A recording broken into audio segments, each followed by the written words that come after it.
Olá pessoal, meu nome é Cleiton Ferrari, para quem não me conhece, tem aí meu blog, meu Twitter, a comunidade a qual eu faço parte que é tiselvagem.com.br. Vamos dar continuidade à nossa série sobre ASP.NET MVC na prática. Essa é a parte 9, tá? Onde vamos começar a falar sobre o Entity Framework. Na parte 8 vimos como criar conexões e trabalhar utilizando o ADO. E nessa parte 9 vamos ver como trabalhar com o nosso banco de dados utilizando o Entity Framework, tá? A nossa agenda de hoje é entender um pouquinho sobre o Entity Framework e dar uma refatorada no nosso projeto para que ele possa estar preparado para receber o Entity Framework, tá?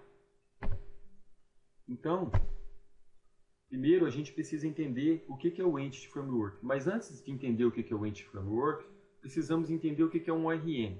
O ORM é um cara que vai trabalhar para poder criar toda a infraestrutura de conexão com o nosso banco de dados e todos os códigos SQL por baixo disso para transformar o quê? As nossas classes, que é orientado a objeto, em um modelo relacional. Então é ele que vai cuidar de transformar as nossas classes para um modelo que represente o nosso banco de dados e insira e salve e altere isso no nosso banco de dados. Então o Entity Framework é um ORM da Microsoft que trabalha em cima da plataforma ADO. Então é como se ele criasse para a gente de forma automática aquela camada de aplicação que a gente fez na videoaula da série, na videoaula passada, que foi na parte 8, né? Então ele vai criar toda aquela camada para a gente, que seria essa parte do Entity Framework. É uma evolução do pacote de tecnologias do ADO.NET, tá? Tem uma camada de abstração para o banco de dados, separa o modelo físico do conceitual, portabilidade para vários bancos de dados, tá? E tem vários modelos de você trabalhar com o Entity Framework, o CodeFirst, que é o que você cria as classes primeiro, depois ele se preocupa em criar o banco.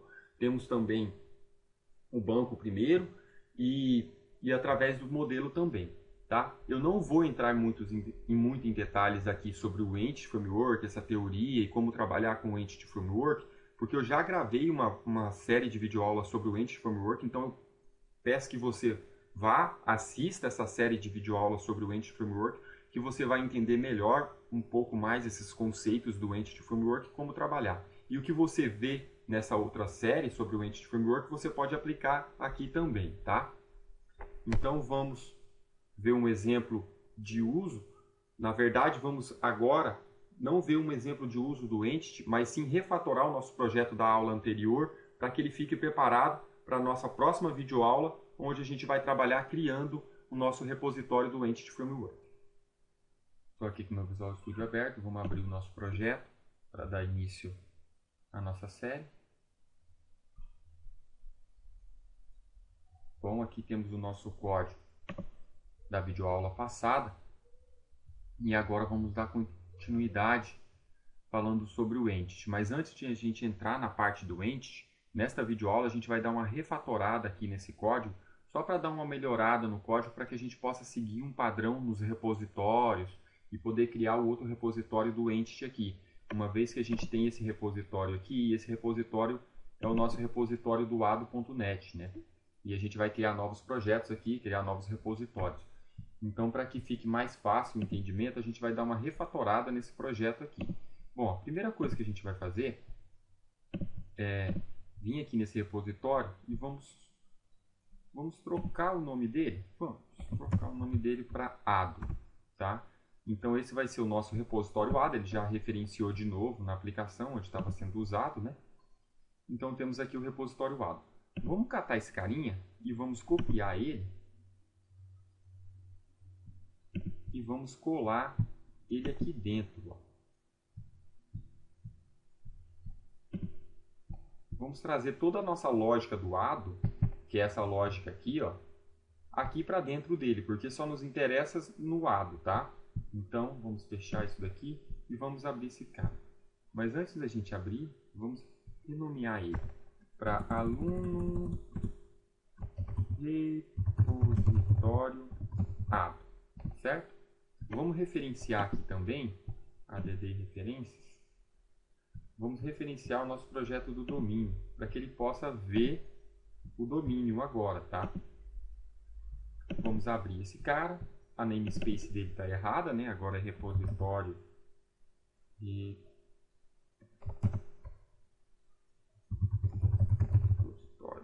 dado, certo? Ixi, não é isso, não? O que está dizendo aqui? Ah, repositório, certo.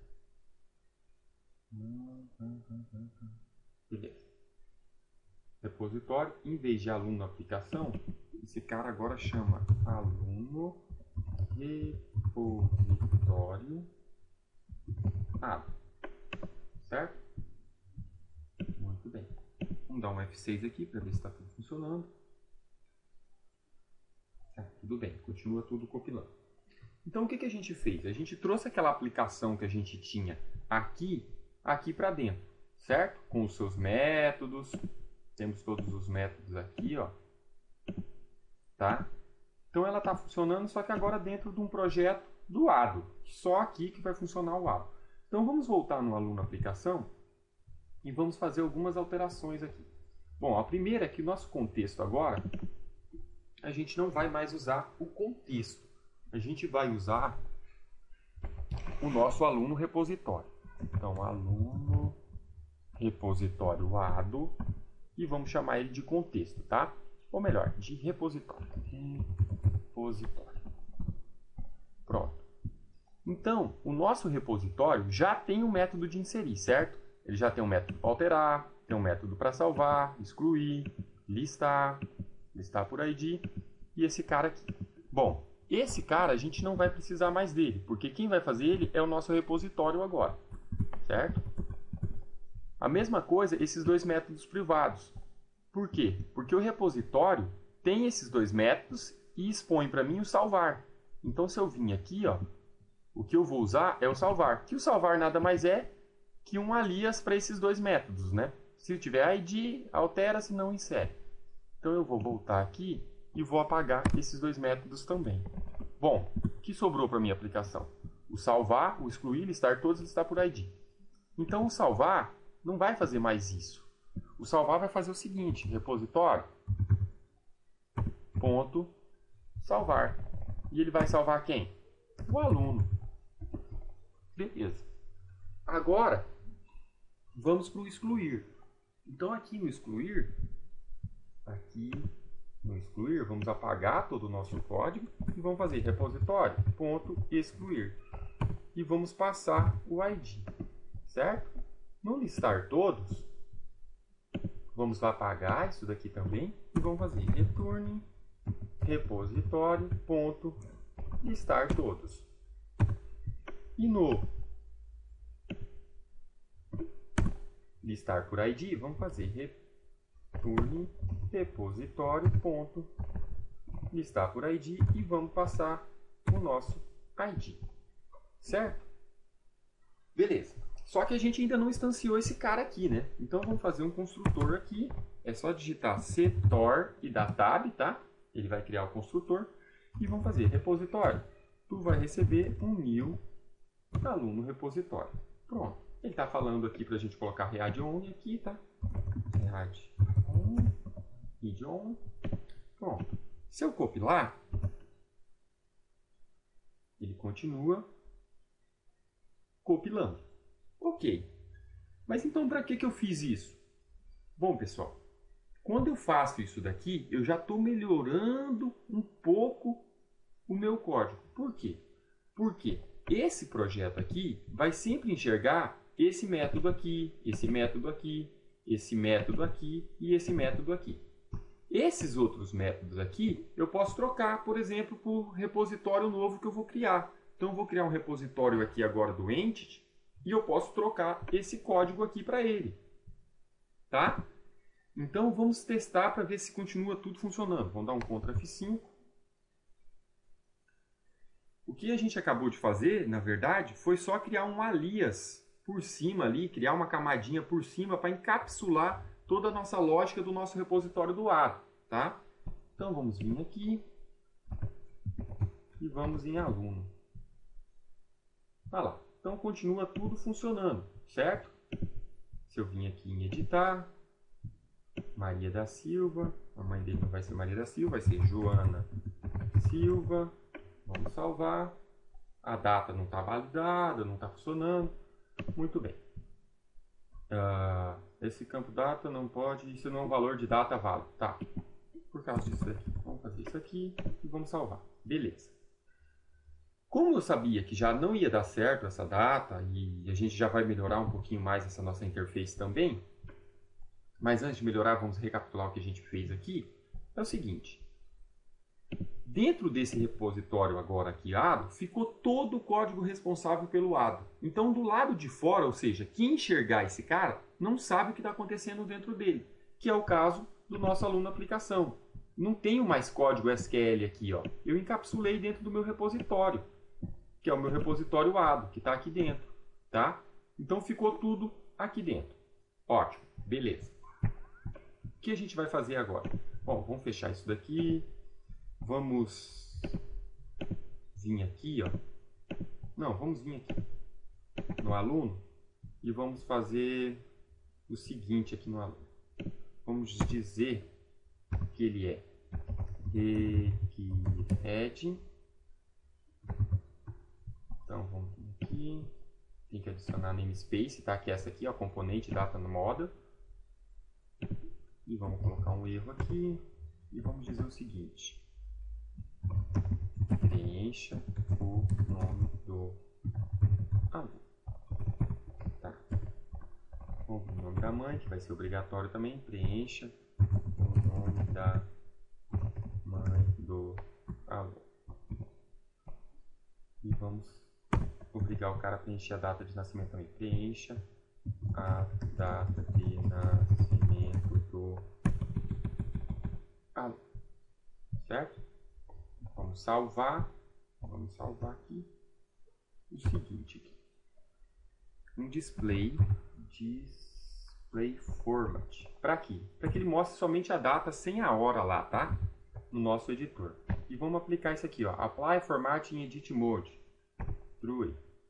Ou seja, quando eu estiver editando esse registro, eu quero que ele faça isso. E qual a formatação? Bom, data format string vai ser o seguinte. Vai ser chave 0, 2 pontos. E aí, dia, mês e ano. Tá? Deixa eu só minimizar isso aqui.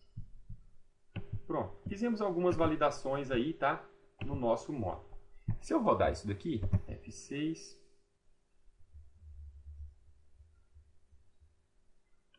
Bem, e vim aqui no nosso código e dar um F5.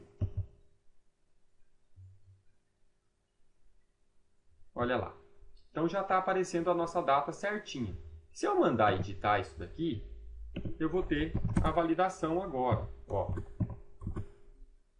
Porém, se eu colocar a data, dia 23/12/2000, e sair do campo, ele vai falar para mim em inglês que essa data não é uma data válida. Por quê? Porque ela não está no formato brasileiro. Bom, eu já escrevi um artigo sobre isso, como que a gente faz para poder traduzir essa data para o português e como fazer essa validação. Esse artigo está aqui no meu blog, ó, validação de data e moeda em ASP.NET mais jQuery, tá? É só a gente instalar esse pacote aqui, ó, do NuGet, para deixar a data em português. Então vamos voltar no nosso Visual Studio aqui, em Package Manage. Olhe se está selecionado o Web, ó, tem vários projetos, tem que estar selecionado o do ASP, tá? E vamos mandar instalar esse pacote aí.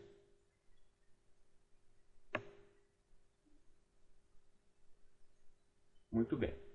Uma vez instalado esse pacote, a gente tem que fazer o quê? Tem que fazer essa validação aqui, ó, do jQuery.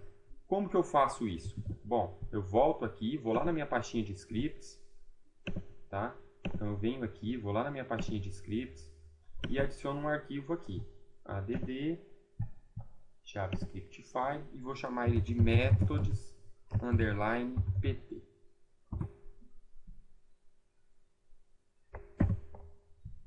E aí eu tenho o meu código aqui, que eu copiei e colei de lá. Vou salvar.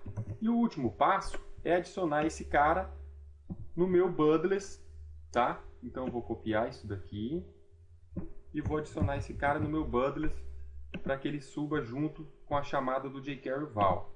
Então eu vou vir em app start, Bundless, e aqui no meu jQuery val, vou meter um uma vírgula aqui e vou colar esse cara aqui. Pronto. Feito isso, F6. Vamos voltar aqui e vamos dar um F5 aqui para recarregar a nossa página. Muito bem.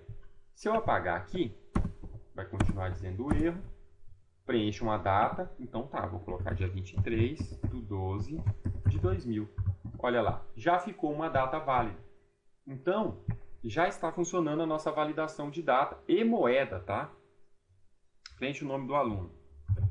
Jonas Silva. Nome da mãe. Maria Silva. Ok. Então já está funcionando a nossa moeda. Só estamos dando uma melhorada, tá? Para que a gente possa entrar na parte do Entity. Nessa videoaula, a gente só está dando uma arrumada nisso. Demos uma refatorada no projeto.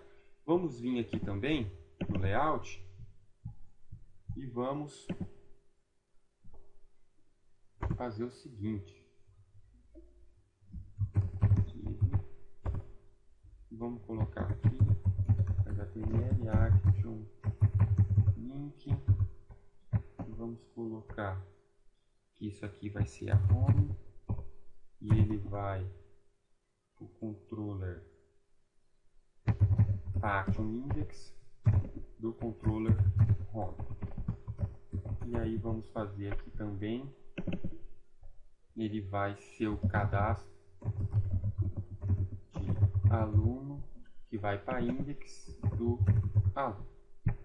Muito bem. Vou dar um F6 aqui e vamos voltar. Eu fui no layout, tá? Aqui. E aí criamos esse menuzinho aqui. Então aqui eu volto para minha home e aqui eu vou para o meu cadastro. Só para facilitar as próximas videoaulas, tá? Ficar mais fácil da gente entender. Então o que eu quero que vocês fixem nessa videoaula é como a gente fez para poder melhorar o nosso código aqui, ó. Deixa eu só abrir aqui, calma aí. Como a gente fez para poder melhorar o nosso código aqui.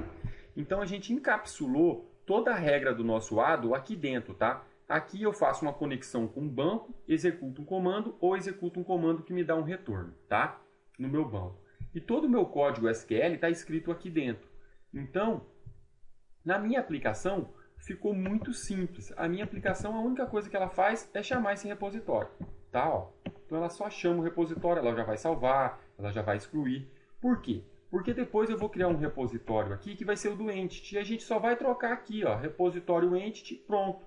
Nosso código já vai estar todo funcionando com o Entity. Claro, a gente ainda vai evoluir isso daqui mais, vamos criar umas interfaces para facilitar mais essa reutilização de código e tal. Mas nessa videoaula o que eu queria fazer era só isso, dar uma refatorada para que a gente continue na próxima videoaula falando sobre o Entity, criando o nosso repositório do Entity, ok? Até a próxima e lembre-se, se gostou da videoaula, compartilha, pessoal, ajuda a divulgar o nosso canal aí no YouTube, ajuda a divulgar aí no Facebook, tá? Até a próxima.